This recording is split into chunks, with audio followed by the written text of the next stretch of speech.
Hello guys, नमस्कार, जय Jagannath. Welcome back to my channel. तो आज आम बनैबा बंधा कोबी पत्र पिठा, जोटा कि स्नैक्स पाई बहुत भल, बहुत हेल्दी मध्य। तो चलते स्टार्ट करवा। ये बंधा कोबी को मुझे छोट छोट करके काटी नहीं देखु।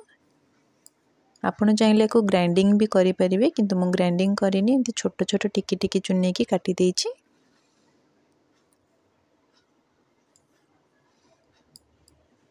ये अरुआ चाउल को मुझे 7 ରୁ 8 घंटा बतुरे रखी थी। आपड़ भी 7 ରୁ 8 घंटा बतुरे तापर जे करें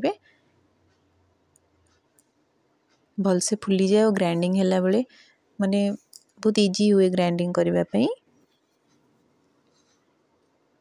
तो ये मुझे किछि जीरा, गोटा जीरा, 7 ରୁ 8 कोला रसुण, 2टा कंचा लंका और किछि अदा तो छोट छोट करी काटिकी नहीं। आम भी चाउल को ग्राइंडिंग करदे से सब को देके भलसे ग्राइंडिंग करदे, फाइन पेस्ट बनईदे।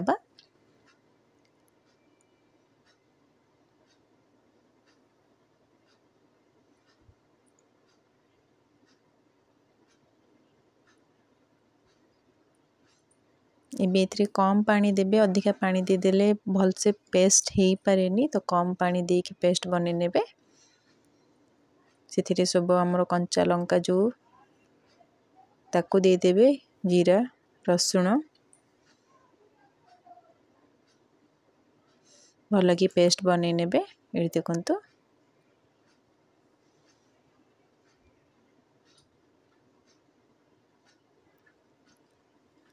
एथिरे आमे भी लूण पकेबा, लंका गुंड टिके, ऑलरेडी कंचा लंका 2टा नहीं। आपण हिसाब रे जति राग खाती से हिसाब रे नेबे। टिके गोटा जीरा पकेदेबा, किछिटा भल फ्लेवर आसे, भल टेस्ट लगे खाइबा पे। हल्दी गुंड दबा, ताकू भलसे फेंटी नबा।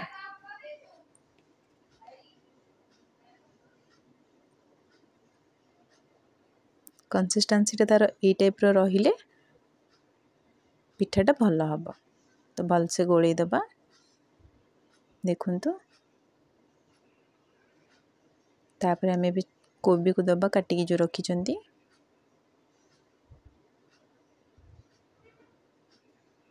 ताको हाथ रे भलसे गोले दबा।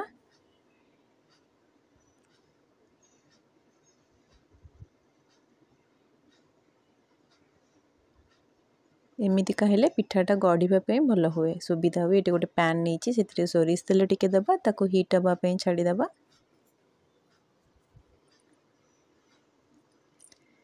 एमिति हाथ रे आपण चाहिए दे परिबे, नहले अपने स्पून भी यूज करि परिबे। तो एमती पतला करके पूरा सबडे स्प्रेड करेंगे, ताकि पिठाटा भलसे सीझिबो, पूरा पतला हम और नरम भी हम। देखो एमती धीरे धीरे करके हाथ रे कले आपन को इजी हम। ये गला, ताको आमे भी घोड़े दबा।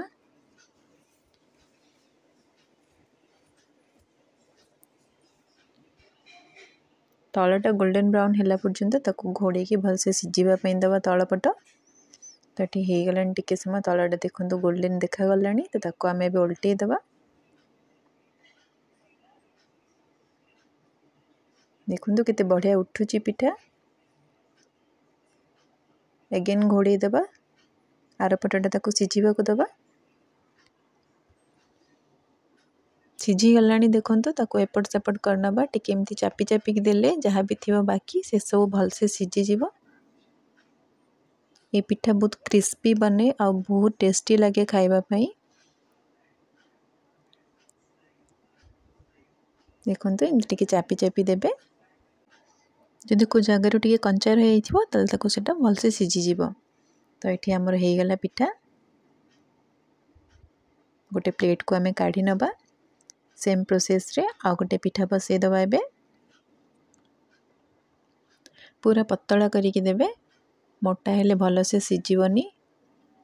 तो ये तेल लगी से मु आउ तेल यूज करेनी। ये पिठाटा को बनई सारा परे तापरे आमे तेल दबा साइड रे। देखो एमती पूरा पतला करेंगे, चारिपट को बुले बुले भलसे हाथ रे एमती पतला करिकी पिठाटा को गढ़िबे। देखंतु एमती तेल देबे साइड रे अगेन घोड़े देबे ताको सिजिबा पई छाड़ी दबा। सेम प्रोसेस तलटा ब्राउन होला पर्यंत ताको सिजिबा पई छाड़ीबा। इठी तल पट ब्राउन हे गलानी मु काढी नै छी एबे ताको उल्टे दबा। केते कलरफुल देखा होची देखंतु ऊपरटा केते क्रिस्पी देखा जाउची। तो खाइबा पई भी सेतिकी टेस्टी लागे। तो आपण माने भी घरे बने की खांतु।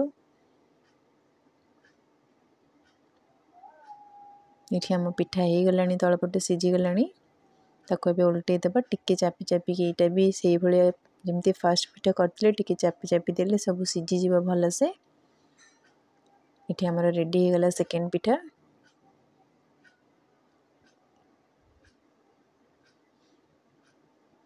एपट सेपट करके आ टिके ताको भल से सिझे दबा क्रिस्पी बने दबा।